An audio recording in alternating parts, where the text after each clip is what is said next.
Season 9 cup కొట్టేది ఎవరు అంటే అందరి నోటి నుంచి వచ్చే ఒకే ఒక మాట ఎమాన్యుల్.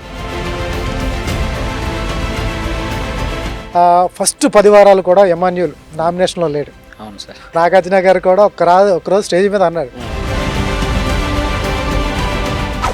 బయట మా ఫ్రెండ్ సర్కిల్లో కూడా ఎవరికైనా ఏదైనా చిన్న ప్రాబ్లం ఉన్నా కానీ ఫస్ట్ నిలబడే మా ఫ్రెండ్ గ్యాంగ్స్లో ఎమాన్యుల్ వన్ ఆఫ్ ది. ఎట్లా ఉండేది ఇంట్లో? ఎందుకు అంత అంత పూర్ ఫ్యామిలీనా మీది? చాలా పూర్ ఫ్యామిలీ సార్. లిటరలీ ఊర్లో చూసిన బెటర్ ఎక్స్పీరియన్స్ ఏది? మీరు కానీ నాన్నగారు కానీ ఫేస్ చేసిన బెటర్ ఎక్స్పీరియన్సెస్? సిమెంట్ పనికి వెళ్ళేవాళ్ళం సార్.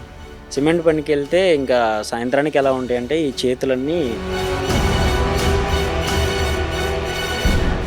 ఎమాన్యుల్ చెప్తూ తినటానికి తినలేక అమ్మ నేను కడుపులో ఉన్నప్పుడు మట్టి తింది అన్నాడు. అవును. పైగా 5-6 కిలోమీటర్లు మా నాన్న సైకిల్ దొక్కుంటూ వెళ్ళి ఇసుక పని చేసి వచ్చేవారు. ఆయన తిరిగి వస్తేనే బియ్యం కొనుక్కొని తినేవాళ్ళం. సో ఆయన వచ్చే లోపలికి అమ్మ ఆకలి ఉండలేక ఆ గోడ కాడ నుంచొని ఆ పలకలు తీసుకొని అవి తినేసేది. తర్వాత ఇంకేం చేస్తారు? ప్రభాస్ గారిది చిన్న క్యారెక్టర్. చిన్నదే, దాంట్లో కనిపిస్తే చాలు చిన్నదే. Exactly. And Bigg Boss season 9 cup కొట్టేది ఎవరు అంటే అందరి నోటి నుంచి వచ్చే ఒకే ఒక మాట ఎమాన్యుల్. కరెక్టే. సో కానీ ఎమాన్యుల్ గత 10వ వారం దగ్గర నుంచి జస్ట్ నామినేట్ అయ్యాడు. అప్పటి వరకు నామినేషన్ కూడా లేదు.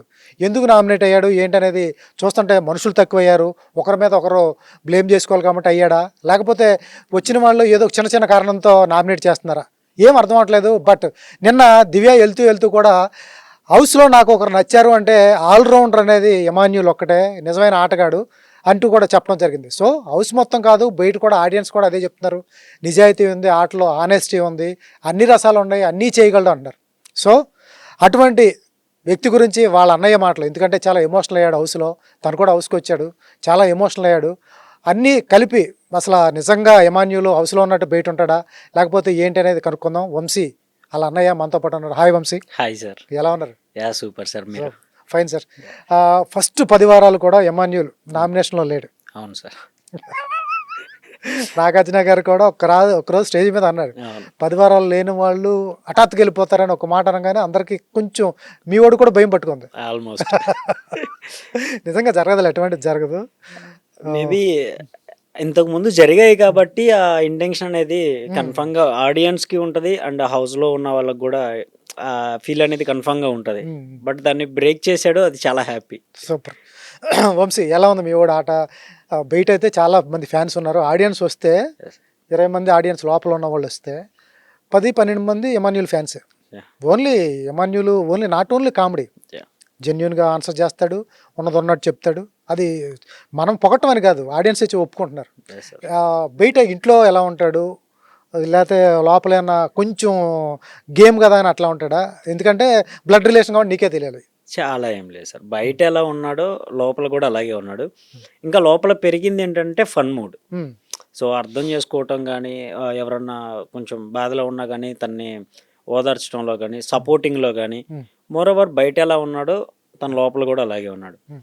బయట మా ఫ్రెండ్ సర్కిల్లో కూడా ఎవరికైనా ఏదైనా చిన్న ప్రాబ్లం ఉన్నా కానీ ఫస్ట్ నిలబడే మా ఫ్రెండ్ గ్యాంగ్స్లో Emmanuel one of the. So ఎవరికి ఎలాంటి ఇష్యూస్ ఉన్నా తను నిలబడి ఇది ప్రాబ్లం, సో దాన్ని ఇలా సార్ట్అవుట్ చేసుకుందాం అండ్ ఫ్రెండ్స్ని ఇప్పుడు వదిలిపెట్టేవాడు కాదు. సో అదే ప్రకారంగా హౌస్లో ఉన్న ప్రతి ఒక్క కంటెస్టెంట్ని ఫస్ట్ అబ్జర్వ్ చేసుకొని తను ఏంటి, తను ఎలా ఉంటాడు, ఎలాంటి జోక్స్ వేస్తే తీసుకుంటాడు, ఎలా తన్ని మోటివేట్ చేసుకోవాలి, తన గేమింగ్ని ఎలా ఇంప్రూవ్ చేసుకోవాలి, తన గేమ్ ఆడుతూనే అవతల వాళ్ళ గేమ్ గురించి కూడా ఆలోచించి తను ఎలా తీసుకుని వెళ్ళాలని చెప్పేసి ఒక టీం వర్క్ అనేది తను బాగా బిల్డ్ చేసుకున్నాడు. సో అదే విధంగా వెళ్తున్నాడే తప్ప ప్రీ ప్లాన్డ్ సమ్ స్ట్రాటజీస్ అంటూ తన విషయంలో అయితే ఏం లేదు. ఓకే. ఇది ఆడియన్స్ కూడా తెలియాలి, ఎందుకంటే ఇంట్లో ఎలా ఉంటాడు బయట ఉంటాడు అనేది ఆడియన్స్ కూడా తెలిస్తే క్లారిటీ ఉంటుంది. సో నీకు అలా అనిపిస్తే ఒకసారి స్టార్టింగ్ ఏమో నవ్వుతూ ఉంటారు వీళ్ళు ఆడియన్స్, ఇది లోపల ఉన్న కంటెస్టెంట్స్, మీ వాడు కూడా నవ్వుతూ ఉంటాడు. ఇమీడియట్గా మీ వాడు నామినేట్ చేస్తారు. నామినేషన్ ప్రక్రియ అయిపోగానే మళ్ళీ వాళ్ళ మీద భుజం మీద చేసి నడుస్తూ ఉండాలి. మూడు ఇమ్మీడియట్గా స్వింగ్ అయిపోవాలి. అవును సార్. ఇట్లా సాధ్యపడుద్దా అసలు? మన మనకేమైనా వీలు పడుతుందా మనలాంటి వ్యక్తులకి అంటున్నాను. తప్పదు సార్ ఇంకా, ఎందుకంటే అది సిచ్యువేషన్, అది ఒక ప్రక్రియ కాబట్టి కన్ఫామ్గా నామినేట్ చేసుకోవాలి కాబట్టి చేయటమే తప్ప వాళ్ళకి ఎలాంటి పర్సనల్ ఈగోస్ కానీ లేదా ప్రాబ్లమ్స్ కానీ ఏమి ఉండవు. సో అదొక టాస్క్, నామినేషన్ ప్రాసెస్, ఆ ప్రాసెస్ కాబట్టి నీలో నాకు ఇది నచ్చలేదు సో ఇది, దాన్ని డిఫెండ్ చేసుకోవటం అనేది కూడా ఒక ప్రాసెస్. అవును. ఆ ఒక్క ప్రాసెస్ తప్ప మిగతా వాళ్ళందరూ చాలా హెల్దీ రిలేషన్షిప్స్ అండ్ చాలా హెల్దీగా వెళ్తున్నారు. సో అక్కడికి వచ్చేసరికి కొంచెం ఫైర్ మూడ్ అది ఆడియన్స్ ఎక్స్పెక్ట్ చేస్తారు. సో ఎందుకు డిఫెండ్ చేసుకోలేకపోతున్నాం? ఇప్పుడు నాది తప్పు ఉంది అని అంటే కన్ఫామ్గా తప్పు ఒప్పుకోవాలి. తప్పు లేదు అన్నప్పుడు డిఫెండ్ చేయాలి. డిఫెండ్ చేయకుండా నుంచుంటే తప్పనే అంటారు. తప్పే. బర్నీ గారు చేసింది అదే కదా. సో ఆడియన్ పాయింట్ ఆఫ్ వ్యూలో కూడా ఎందుకు మాట్లాడలేదని ఒక ఆలోచన కూడా ఉంటుంది. సార్ మాట్లాడారంటే సూపర్ మాట్లాడారు, ఒక ఇంటెన్షన్ని తీసుకోవాలంటే కన్ఫామ్గా వాళ్ళు ఫైట్ చేసుకోవాల్సిందే.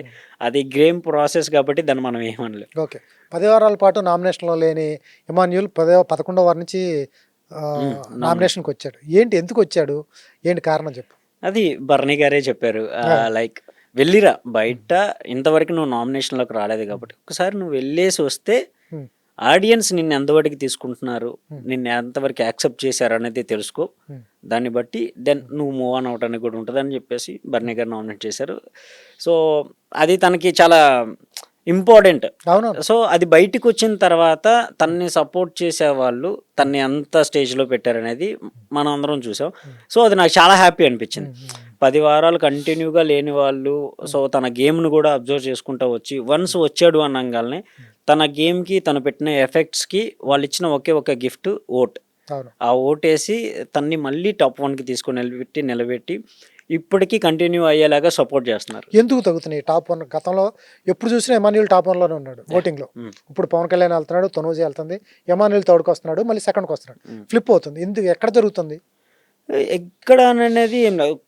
సమ్ టైమ్స్ ఏంటంటే ఒక్కొక్కరికి హైప్ ఇచ్చే ఎపిసోడ్స్, హైప్ ఇచ్చే సిచ్యువేషన్స్ రావచ్చు, గేమ్స్ కావచ్చు. సమ్ టైమ్స్ ఏమో ఓడిపోయిన సిచ్యువేషన్స్ ఉన్నాయి, కళ్యాణ్ గారు గెలిచినవి ఉన్నాయి, తనుజ గారు గెలిచినవి ఉన్నాయి. వాళ్ళ కెప్టెన్సీలో వాళ్ళు కష్టపడ్డారు. సో వాళ్ళకి తగ్గ ఆడియన్స్ వాళ్ళకి ఓటేయడం జరుగుతుంది. అలాగే కొన్నిసార్లు ఇమ్మాన్యుయల్ కష్టపడ్డవన్నీ వాళ్ళకి తగ్గ ఇమ్మాన్యుయల్కి తగ్గ ఫ్యాన్స్ కూడా వాళ్ళకి ఓటేయటం. ఫ్లిప్పింగ్ అనేది ముందుకు వెళ్ళటం వెనక్కి వెళ్ళటం అది కామన్. ఫైనల్ ఏదైతే ఉంటుందో దాన్ని మనం డిసైడ్ చేసుకుంటాం. సో ఫైనల్ ఎలా తీసుకుంటారు ఆడియన్స్ ఏంటి అనేది వెయిటింగ్. ఏమనిపిస్తుంది, అన్నయ్య కప్పుతో వస్తాడు అనిపిస్తుందా? నేనైతే కన్ఫామ్గా ఎక్స్పెక్ట్ చేస్తాను సార్. బికాజ్ తను ఇండస్ట్రీకి వచ్చినప్పటి నుండి పడ్డ కష్టానికి, తను లోపల హౌస్లో పెట్టిన ఎఫర్ట్స్కి నేనైతే గెలవాలనే కోరుకుంటున్నాను. అందరూ అనుకుంటున్నారు. ఎక్కడ వంశీ మీది? ఎక్కడ? నాది ప్రాపర్ గుంటూరు పక్కన అమరావతి సార్, చిన్న పల్లెటూరు వైకుంఠపురం అని. వైకుంఠపురం. ఎప్పుడు వచ్చేసారు ఇద్దరు? అన్నయ్య డిగ్రీ వచ్చారా, కలిపి వచ్చారా? ఫస్ట్ నువ్వు వచ్చారా, తను వచ్చారా? లేదు సార్, ఫస్ట్ తమ్ముడు వెళ్ళిపోయాడు. తమ్ముడు వచ్చేసిన తర్వాత నేను చిన్న కంప్యూటర్ లెక్చరర్గా ఒక స్కూల్లో వర్క్ చేస్తున్నాను. ఇద్దరం అక్కడే జాబ్. తనకు ఆఫర్ వచ్చిన తర్వాత బ్యాక్ ఎండ్ మనీ ఎర్నింగ్కి ఎవరొకటి ఉండాలంటే నేను ఉండిపోయాను. తను ఏం చదివాడు? BCA sir, bachelor computer applications. So ఇద్దరం ఒకటే. ఫస్ట్ నుండి 10th ఒకేసారి, ఇంటర్ ఒకేసారి, డిగ్రీ ఒకటే. సేమ్ కలిసి same group, same classes. Same classes. So exam హాల్లో కూడా తన ముందు, నేను వెనక. సో నువ్వు చూపించాడు, తను చూపించాడు. తనే. నేను అంత పర్టికులర్గా చదువు అంతా రాదు సార్. సో హార్డ్ వర్క్ అంటే పొలం పనులు కానీ అవి కొంచెం ఫ్యామిలీకి బర్డెన్ అవుతుందని అని చెప్పేసి నేను పొలం పనులకి వాటికి వెళ్ళేవాడిని. తమ్ముని బాగా చదివించుకున్నాను. కాదు, తను ఎమోషనల్ అవుతూ కూడా చెప్పాడు. నాగార్జున గారు కూడా సేమ్ డైలాగ్నే రిపీట్ చేశారు. 20 బస్తాలంటే 15 అన్నయ్య మోసేవాడు, నన్ను మోయినిచ్చేవాడు కాదు, నాకు తండ్రి లాంటి వాడు. చాలా రేర్ ఒక అన్నయ్య గురించి ఒక తమ్ముడు అలా గొప్పగా చెప్పడం. నిజంగా బూస్ బంప్స్ మూమెంట్ అది. నిజంగా చెప్పడం చాలా మంది చెప్పరు. ఇంట్లో సంఘటనే కాదు, చాలా మందికి ఇన్స్పిరేషన్ కూడా డైలాగ్. ఎట్లా ఉండేది ఇంట్లో? ఎందుకు అంత పూర్ ఫ్యామిలీనా మీది? చాలా పూర్ ఫ్యామిలీ సార్. లిటరలీ నాన్న వచ్చేసరికి ఒక రైతులు ఉంటారు కదా సార్, రైతులు. ఆ రైతుల దగ్గర ఊడిగం పని చేసేవాళ్ళు. వాళ్ళు ఇస్తే ఆ రోజు తీసుకొచ్చి ఇంట్లో తినేవాళ్ళు. అది దంపుడు బియ్యం అని, వడ్లని, ఇలాంటివి. సో అవి కూడా ఒక్కొక్కసారి ఆ రైతులు ఇస్తేనే, లేకపోతే అయ్యేది కాదు. ఎప్పుడైతే అమ్మ నాన్న పెళ్ళి అయ్యి మేము పుట్టామో ఆ తర్వాత ఇంకా బర్డెన్ పెరిగిపోయింది. ఓన్గా సపరేట్గా బ్రతకాలి వాళ్ళిద్దరు. సో మా తాతగారికి 10 మంది సంతానం. అబ్బా. 5 అన్నదమ్ములు, 5 అక్కాచెల్లెలు. సో, మా తాతగారి స్తోమత ప్రకారం పెళ్ళిళ్ళు చేసి వాళ్ళకి సమ్ పంచుకుంటూ వచ్చేసరికి మనకు మిగిలింది ఏముండదు. ఆ రోజుకి గడపడానికి మాత్రమే మాకు జరిగేది. సో, అమ్మ, నాన్న ఇద్దరు కష్టపడి పొలం పనులకెళ్ళేవాళ్ళు. అలా మమ్మల్ని పెంచుకుంటూ మోస్ట్లీ డిగ్రీ వరకు వాళ్ళ స్తోమత అర్థం చేసుకొని మేము కూడా నాకు వేరే చదువుకోవాలని ఉన్నా కానీ అమ్మ నాన్నకి అంత స్తోమత లేదు. సో, మనం హై రేంజ్ కోరుకునే దాన్ని బట్టి మనం పెట్టేవాళ్ళు కూడా ఉండాలి. అంత పెట్టలేనప్పుడు ఉన్న దాంట్లోనే బెస్ట్ ఇచ్చుకుందాం అని చెప్పేసి ఇద్దరం ఫిక్స్ అయ్యాం. కాలేజీలోకి వెళ్తే తను ఎంపీసీ, నేను బైపీసీ అలా తీసుకుందాం అంటే ఫీజులు ఎక్కువ ఉన్నాయి. చాలా లీస్ట్ ఫీజెస్ ఏమున్నాయి అని అంటే vocational branch, CSC, computer science and engineering. So, దీన్ని తీసుకోవటం వల్ల యూజ్ ఏంటి అని చెప్పేసి సార్స్ని అడిగితే మీకు కంప్యూటర్ నాలెడ్జ్ ప్రాపర్గా నేర్పిస్తాం అమ్మ సంథింగ్ అని చెప్పేసి అంటే ఓకే, ఫ్యూచర్ మొత్తం కంప్యూటర్ మీద డిపెండ్ అయి ఉంటుంది అనేది అర్థం చేసుకున్నాం. ఇద్దరం దాంట్లోనే జాయిన్ అయ్యాం. నేను పూర్తిగా సిస్టమ్ డిస్మాంటిల్ చేసి అసెంబ్లీ చేసి ఈ వర్క్స్ నేర్చుకున్నాను. తను ఏంటంటే బుక్స్ బాగా చదివేవాడు. లైబ్రరీకి వెళ్ళిపోయి ఏ బుక్లో ఏ పేజ్లో ఏ స్లోగన్ ఉందో కూడా తను కళ్ళు మూసుకొని చెప్పేయగలడు. అంత బాగా పట్టేస్తాడు. ఇక ప్రాపర్ మక్కీ టు మక్కీ దింపేస్తాడు, అంత నాలెడ్జ్. సో, ఆ నాలెడ్జ్తో తను ముందు కూర్చునేవాడు, నేను వెనక్కి కూర్చునేవాడిని. అలా కొంచెం సమ్ టైమ్స్ ఎందుకంటే నేను వర్క్స్కి వెళ్ళిపోయేవాడిని. మార్నింగ్ వెళ్ళిపోయి ఒక క్యాటరింగ్ చేసుకొచ్చాను, 200 వచ్చాయి. మళ్ళీ నైట్ టైం వచ్చి ఫ్రెష్ అయ్యి ఆ 200 తమ్ముడి చేతిలో పెట్టేవాడిని. మళ్ళీ నైట్ టైం వెళ్ళిపోయేవాడిని, క్యాటరింగ్కి వెళ్ళిపోయాను. మళ్ళీ మిడ్ నైట్కి తెల్లవారుజామున 3-4 గంటలకి అలా పెళ్ళిళ్ళు అయిపోతే మొత్తం వర్క్స్ అన్నీ కంప్లీట్ చేసుకొని ఆ టైంలో వచ్చేసి మళ్ళీ తమ్ముడికి అప్పటికి లేచిపోయి చదువుకుంటా ఉన్నాడు. ఆ టైంకి వచ్చి నేను పడుకునేవాడిని. మళ్ళీ పొద్దున్నే లేచి ఆ రోజు వర్క్ లేదు, క్యాటరింగ్ లేదు అని అంటే అప్పుడు కాలేజీకి వెళ్ళేవాడిని. లేదంటే ఎర్లీ మార్నింగ్ వెళ్ళిపోయి వాళ్ళ దగ్గర కూర్చోవాలి. ఎవరిని సెలెక్ట్ చేసుకుని ఎవరిని పంపిస్తారో తెలియదు. పొద్దున్న 6ంటికి వెళ్ళి ఆ షాప్ ముందు కూర్చుంటే మేస్త్రి వచ్చేవాడు. నూరా అని ఒక 20 మందిని గ్యాదర్ చేసి నువ్వు అక్కడికి వెళ్ళిపోను అని చెప్పేసాను. పుష్ప సినిమాలో ఇంకంతే, ఆ గ్యాంగ్లో ఒకలాగా కూర్చొని ఉండేవాడిని.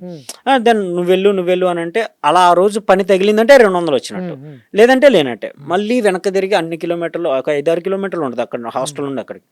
వార్డెన్స్కి తెలియకూడదు, తెలిస్తారు సార్ నువ్వు కాలేజీకి వెళ్ళకుండా ఇలా చేయడానికి వచ్చావా అని. సో, సమ్ టైం వచ్చేసరికి వార్డెన్కి దొరికిపోయాం. ఏంటిది అని అంటే సార్ ఇది పరిస్థితి, సో అని చెప్పేసి అంటే ఆయన కూడా అర్థం చేసుకున్నాడు. చదువు పాడు చేసుకోకు, మీ తమ్ముడు వెళ్తున్నాడు, సాయంత్రం వచ్చిన తర్వాత వాడు ఏం చెప్పాడో క్లాస్లో అది నీకు చెప్తాడు.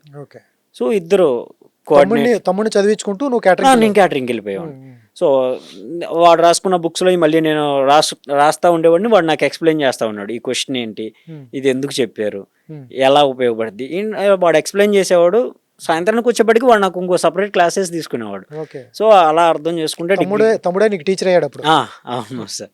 తమ్ముడు పంపించే ఎప్పుడైనా క్యాటరింగ్ కానీ మనం టైమ్స్ ఫెస్టివల్ టైమ్స్లో మాకు ఓకే బట్టలు అమ్మా నాన్నకి తీసుకోవాలంటే నా డిగ్రీ వరకు కూడా అమ్మా నాన్న పండగకి ఎప్పుడు మంచి బట్టలు వేసుకున్నది లేదు. ఉన్న 200-300 షర్ట్లు ఊర్లో వాళ్ళందరూ హ్యాపీగా పట్టు పంచి అవి ఇవి కట్టుకొని తిరిగి వాళ్ళ స్థాయికి తగ్గట్టు వాళ్ళు హ్యాపీగా తిరిగి. మా నాన్న ఒక్కోసారి అయితే సాయంత్రం వరకు పిండి వంటలు వండుకొని ఇంకా అలాగే ఉండిపోయేవాళ్ళు. చర్చికి రావాలన్నా కానీ మోరోవర్ అవే బట్టలతో మేమేం వస్తాం నాన్న మీ ఫ్రెండ్స్తో తిరగండి అని చెప్పేసి అనేవాళ్ళు. సో, బాగా బాధేసేది. ఆ తర్వాత మేము ఎప్పుడైతే వర్క్లోకి దిగి మేము సంపాదించడం స్టార్ట్ చేసామో అవి 200 కానీ 300 కానీ మేము ఒక జత బట్టలు కొనుక్కునే కన్నా ముందు ఎలాగో మా నాన్న కష్టపడి ఆయన హ్యాపీకి తగ్గట్టు ఆయన మాకు బట్టలు కొనేసేవాడు. మేము మా డబ్బులతో అమ్మ నాన్నకి తీసుకునేవాళ్ళం. సో, వెళ్ళిపోయి మా డిగ్రీ అయిపోయిన తర్వాతే మా నాన్న కొత్త బట్టలు కట్టుకున్నాడు. అవి మేము కష్టపడి డిగ్రీ అయిపోయిన తర్వాత ఇంకా వెళ్ళిపోతాం, హాస్టల్ కూడా వదిలేస్తున్నాం అన్నప్పుడు వరుస పెట్టి ఒక 20 రోజులు అచ్చంగా డే అండ్ నైట్లు కొట్టాం క్యాటరింగ్స్. ఒక 10,000 రూపాయల దాకా వచ్చాయి. 10,000 అంటే అసలు చాలా ఎక్కువ. ఆ 10,000 తీసుకొని ఇంటికి వెళ్ళి మా అమ్మ నాన్న చేతిలో అలా 10,000 పెడితే ఫస్ట్ టైం అమ్మ నాన్న అన్ని డబ్బులు చూడటం, వాళ్ళకి ఇంకా ఫుల్ హ్యాపీ. 10,000 ఎప్పుడు ఇది? 2013 13 to 18 ఈ గ్యాప్ పీరియడే. అప్పటికి కూడా వరకు 10,000 అమౌంట్ కూడా చూడలేదు అసలు లేదు. అప్పులు తీసుకునే వాళ్ళమే తప్ప మేము సంపాదించి మా చేతుల్లో ఉన్నవి ఏం లేవు. అలా వచ్చాయి, పండగ అప్పులోళ్ళు వస్తూనే ఉన్నారు. అలా ₹1 మిగిలింది అనగానే అప్పులోళ్ళకి మనం తినడానికి అంతంత మాత్రంగా జరిగేది సార్. ప్రాపర్ ఒక ఫుడ్ సరిగ్గా పెట్టే ఇది కూడా ఉండేదా? ఉండేది కాదు. ఏ రోజైనా పస్తులు పడుకున్న సందర్భాలు ఉన్నాయా అయ్యో! హాస్టల్స్‌లో అయితే చాలా సార్. ఇంట్లో? ఇంకా ఇంట్లో అమ్మ, నాన్న ఉండేవాళ్ళు. హ్మ్. మా కడుపు ఇంక వాళ్ళు చూసారు. తమ్ముడికి ఏదైనా కావాలంటే నేను నాకది అవసరం లేదు. వాడికి పెట్టేసుకోండి అనేవాడిని. అమ్మ, నాన్న కూడా అంతే. వాడికి చికెన్ కావాలంట. ఓకే. మన దగ్గర ఎంతున్నాయి? 100 ఉన్నాయా? రేపొద్దున వాడికి ఏదో ఒకటి చెప్దాం. ప్రస్తుతానికి వాళ్ళు హాస్టల్‌కెళ్ళిన దాకా వాళ్ళకి పెట్టేసేయి.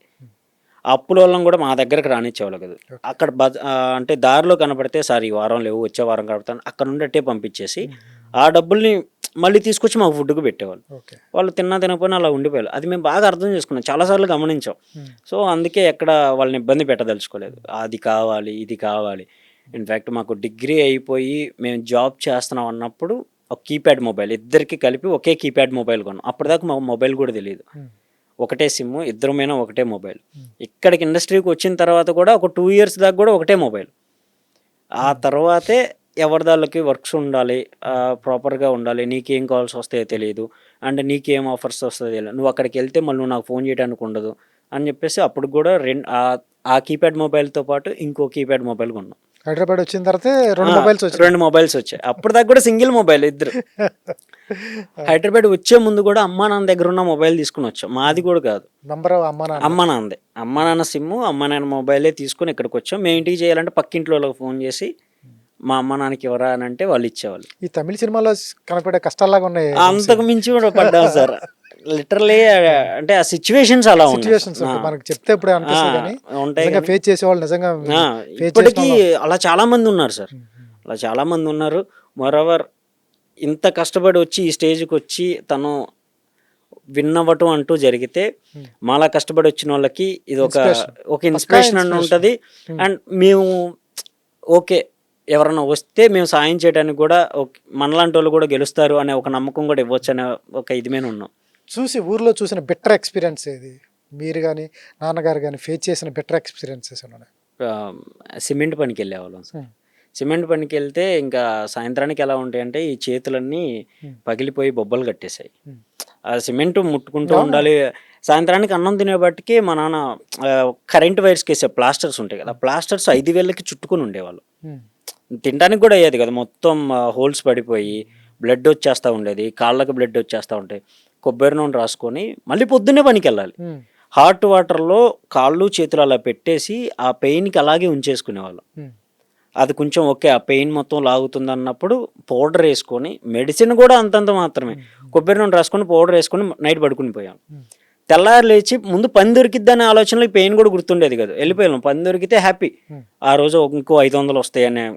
సో అలా మేము ఎక్కడైతే పని చేసామో ఇప్పుడు అదే ఇంట్లో వాళ్ళు నా తమ్ముడికి చిన్న పాంప్లెట్ లాంటిది చేయించి నాకు ఫోన్ చేసి వీడియో కాల్లో చూపిస్తున్నాను. సూపర్, నీ తమ్ముడికి ఓటు వేపిస్తున్నాను రా నేను. నాకు అది చాలా ఏడుపు వచ్చేసింది. లాస్ట్ వీక్ ఎప్పుడైతే 10th వీక్స్ తర్వాత వచ్చాడో నామినేషన్కి, మా ఊరు రైతులు ఎవరైతే ఉన్నారో ఆయన ఒక పాంప్లెట్ చేయించాడు తన డబ్బులతో. Okay okay. మన ఊరు పరువు చాలా బాగా నిలబెట్టాడు రా, పేరు తెచ్చాడు. నాగార్జున గారు అయితే మన ఊరు పేరు చెప్పారంటే నాకు చాలా హ్యాపీగా ఉంది. నేను డబ్బులు పెట్టి వేయించాను ఈ పాంప్లెట్, చూడు బాగుందా, డిజైన్ ఓకేనా, ఆ సూట్లో బాగున్నాడు అని చెప్తుంటే నాకు అసలు ఫ్యూజులు ఎగిరిపోయా, ఇంతగా అభిమానిస్తున్నారు అని. లిటరల్లీ వాళ్ళ ఇంటికే తాటాకు పందిరేయడానికి సిమెంట్ బస్తాలు మోసి వాళ్ళ ఇంట్లోనే పని చేసేవాళ్ళు. నువ్వు కానీ తమ్ముడు తమ్ముడు చాలా తక్కువ పనికి, అస్సలు రానిచ్చే వాళ్ళం కాదు. ఏదైనా పనికి వస్తానన్నాకంటే బాగా కష్టంగా ఉంది అని అంటే నేను నాన్న జస్ట్ వాడిని పనికి తీసుకెళ్ళేవాళ్ళం. నువ్వు మొయ్యొద్దు పైకి వెళ్ళి కూర్చో అని చెప్పేసి వాడిని అక్కడ కూర్చోబెట్టేసి మేము మోసేవాళ్ళం.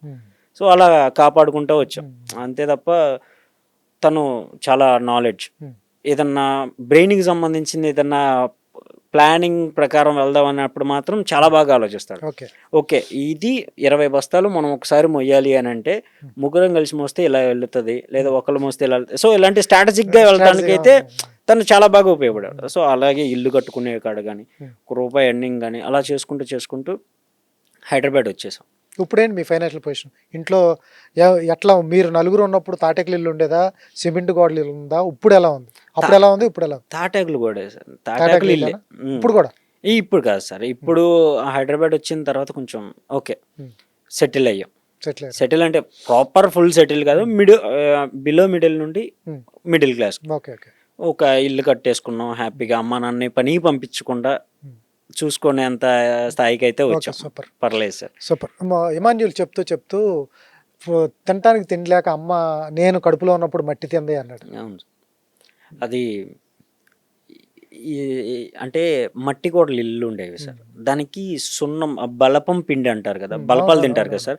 ఆ బలపం పిండితో గోడలు అలికేవాళ్ళు. అవును. అవి శుద్ధలు లేచి వచ్చేవి. ఉమ్. ఆ టైంలో 100-200 రావటమే కష్టం. పైగా 5-6 కిలోమీటర్లు మా నాన్న సైకిల్ దొక్కుంటూ వెళ్ళి ఇసుక పని చేసి వచ్చేవాడు. ఆయన తిరిగి వస్తేనే బియ్యం కొనుక్కొని తినేవాళ్ళం. ఉమ్. సో ఆయన వచ్చే లోపలికి అమ్మ ఆకలి కొండలేక ఆ గోడ కాడ నుంచొని ఆ పలకలు తీసుకొని అవి తినేసేది. ఇప్పటికి కూడా చాలామంది గర్ల్స్కి బలపాలు తింటే అలవాటు ఉన్నాయి.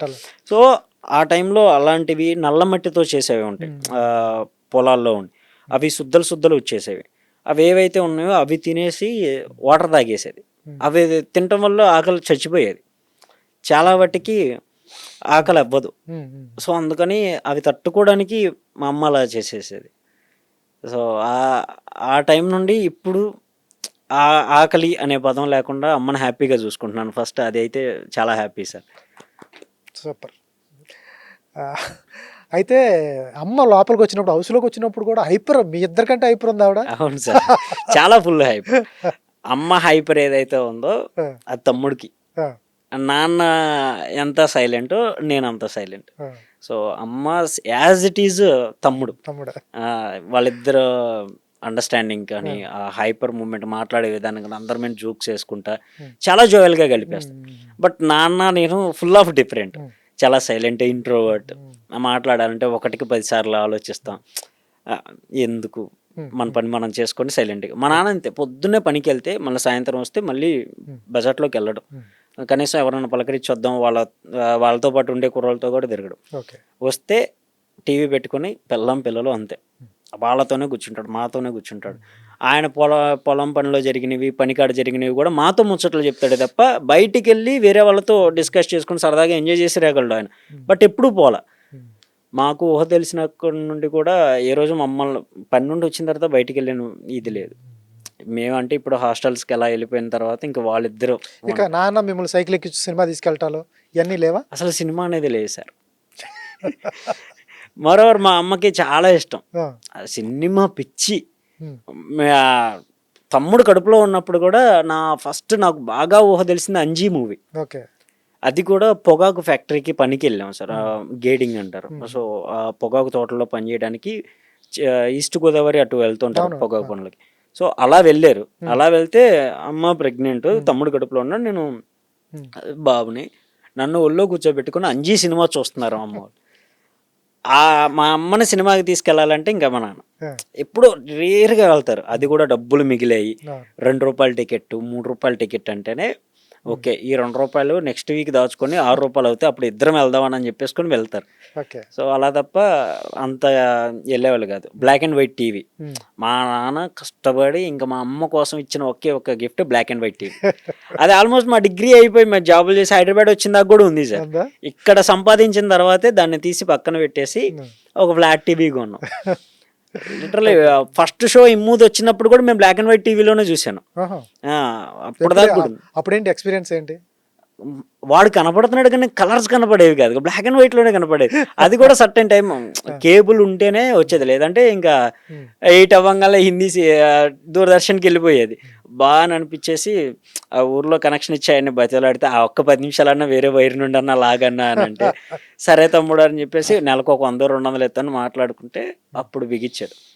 ఇమ్మాన్యుల్ ఎప్పుడైతే షో స్టార్ట్ చేశాడో అప్పటి నుండి ఇంకా మంత్లీ డిష్లు కానీ అవన్నీ వచ్చాయి తప్ప అంతకుముందు దూరదర్శన్ హ్యాపీ. వాళ్ళు సరదాగా న్యూస్ చూసేవాళ్ళు, ఇంకా ఆ తర్వాత పడుకుంటూ పోయేవాళ్ళు, పొద్దున్న పనికి వెళ్ళిపోవాలని. కాదు, సినిమా ఇండస్ట్రీ అంటే గ్యారంటీ లేదు. మీ వాడు చదువుకున్నాడు, ఈ గ్యారంటీ లేని దానికి ఎట్లా సినిమా మీద అంత సినిమాలు చూసిన సందర్భాలు కూడా లేవు. ఎందుకు వచ్చాడు ఇలా? సినిమాలో క్లారిటీ ఉండదు, డబ్బులు వస్తాయో రావో తెలియదు, సక్సెస్ అవుతాడో లేదో కూడా తెలియదు, ఇక్కడికి ఎట్లా వచ్చాడు సినిమా కనుక? ఫస్ట్ ఆఫ్ ఆల్ మేము పడ్డ కష్టం కన్నా ఇక్కడ ఫేస్ చేసే కష్టం పెద్ద కష్టం కాదనిపించింది సార్. పస్తులు పడుకున్న రోజులు ఉన్నాయి, వేళ్ళు పగిలిపోయి బ్లడ్ వస్తున్నా అన్నం తిన్న రోజులు ఉన్నాయి. ఇక్కడికి వస్తే పడే కష్టం ఒకటే, పస్తులు పడుకోవాలి, బ్రెయిన్ పెంచుకోవాలి. సో అంత కష్టం బరువులు మోసిన దానికన్నా ఇక్కడ బ్రెయిన్కి బరువు పెడితే చాలు అనిపించింది. ఇంకో స్టెప్ తీసుకుందాం, పోతే ఏమైంది, పోయి ఒకవేళ ఫెయిల్ అయ్యాము, తిరిగి వచ్చినా ఇదే కష్టం పడాలి. ఒకవేళ సక్సెస్ అయితే ఈ కష్టం నుండి ముందుకు వెళ్తాం కదా. సో ఇది ఒక్కటే డిసైడ్ అయ్యాం, ఏదైతే అదేంది వెళ్ళిపో. సక్సెస్ అయ్యావా ఓకే, లేదా రా మళ్ళీ ఇదే పని చేసుకుందాం. మనం జీరో నుండే స్టార్ట్ చేసాం, వచ్చినా లాభమే, పోయినా అదే జీరో మిగులుద్ది. మైనస్లోకి వెళ్ళటం అంటూ ఏం ఉండదు కదా. సో ప్రొసీడ్ అవ్వు అనుకున్నాం. సో ఆ జీరో నుండి మొదలెట్టిన లైఫ్ ఈరోజు అదే జీరోలో నెంబర్ 1 అనే రాసుకునేలాగా సర్కిల్ క్రియేట్ చేసింది. సూపర్. తమ్ముడు ఇంకో మాట చెప్పాడు, మా వాడు నన్ను ఏది అడగడు అని చెప్పి. ఎందుకని అడగపోవటం? ఒక క్యారెక్టర్ విషయంలో కానీ తర్వాత ఏ విషయంలో కానీ నా హెల్ప్ అడగడు, తనంతట తనే చేసుకుంటూ ఉంటాడు. తమ్ముడికి మంచి పొజిషన్ ఉంది, మంచి కాంటాక్ట్స్ ఉన్నాయి, మంచి ప్రొడక్షన్ హౌస్లు తెలుసు. ఇమ్ము చెప్తే తీసుకునే వాళ్ళు ఉన్నారు, ఎందుకంటే క్యారెక్టర్ ఇమ్ము తప్పు చెప్పడు, ఏది ఎవరిని ఫేవర్స్ కూడా అడగడు కాబట్టి. తమ్ముడి దగ్గరే అన్నీ ఉన్నా కూడా ఎందుకు వాడుకోలేదు తమ్ముడిని? ఉంటుంది సార్, వాడుకోవాలని ఉంటుంది. బట్ సర్టన్ టైంలో ఏముంటుందంటే ఇద్దరం ఆర్టిస్టులుగానే వచ్చాం సార్. బట్ నాకు డైరెక్షన్ ఇష్టం, రైటింగ్స్. బట్ నేను కామెడీ రైటింగ్ రాయలేను, బట్ తమ్ముడు కామెడీ రైటింగ్ రాస్తాడు. నేను historical, science fictional, murder mysteries, horror, ఈ టైప్ ఆఫ్ జోనర్స్ నావి. సో నేను అవి బాగా రాయగలను. సో నాకు డైరెక్షన్ ఇష్టం అమ్మా, నేను అటు వెళ్ళిపోతాను అంటే ఓకే డన్. సర్టన్ టైంలో ఫుడ్కి నేను వేరే రూమ్లో ఉంటాం, తన ఆర్టిస్టులు, నాకు కావాల్సింది డైరెక్షన్. సో దానికి సంబంధించిన వాళ్ళతో ఉంటే నాకు కొంచెం నాలెడ్జ్ వచ్చిందని నేను రూమ్ షిఫ్ట్ అయిపోయాను. అప్పుడు రూమ్ రెంట్లకి ఖర్చులకి కావాలి అంటే ఇబ్బంది అయిపోయేది. అలా అలా చిన్న చిన్న క్యారెక్టర్స్ అక్కడ ఉన్న వాళ్ళు చాలా మంది చెప్పారు ఊర్లో కూడా. ఆఫ్టర్ 3 years నేను ఆర్టిస్ట్గా మానేసి తమ్ముడి నుండి దూరం వెళ్ళిపోయిన తర్వాత తమ్ముడికి బాగా పేరు వచ్చింది, జబర్దస్త్ కానీ ఇవన్నీ. బ్యాక్ ఎండ్ ఎంతో కొంత నాకు మనీ పరంగా తనే ఇప్పటికే లిటరలీ ఇప్పటికీ నా అకౌంట్లో టీ తాగే డబ్బులతో సహా నా తమ్ముడు ఇచ్చినవి.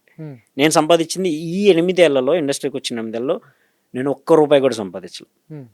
అప్పుడప్పుడు ఏ అసిస్టెంట్ డైరెక్టర్గా వెళ్తే వచ్చే 10,000 రూమ్ రెంట్కే సరిపోవు సార్. ఇంకా ఫుడ్ ఖర్చులకి మన మెయింటెనెన్స్కి ఏముండవు.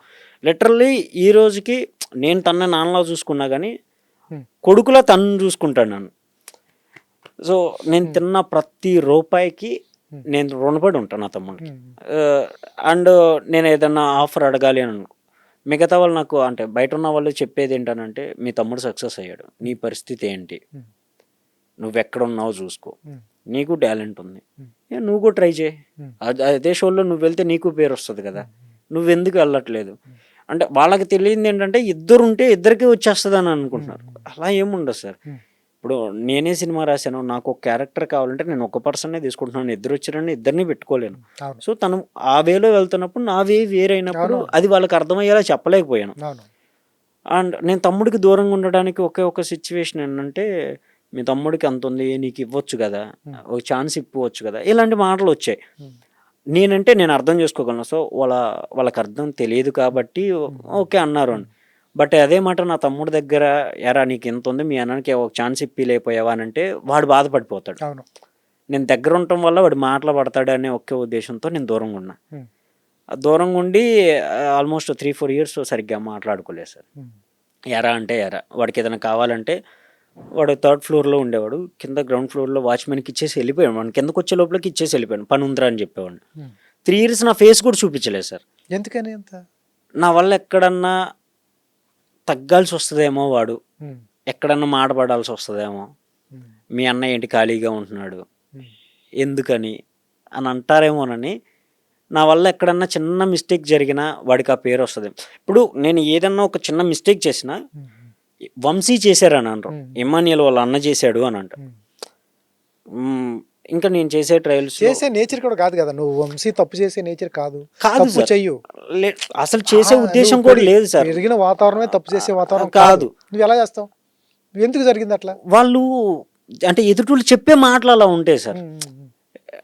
వచ్చినా కానీ ఇప్పుడు నా స్వభావం ఏంటంటే, నా దగ్గర ₹1000 ఉన్నా అదే వడ్డీ కొట్టుకాడికి వెళ్ళి టీ తాగుతా. నా దగ్గర ₹1,00,000 ఉన్నా అదే రోడ్ సైడ్ ₹100 బిర్యానీ తింటా, నాకు అది ఇష్టం.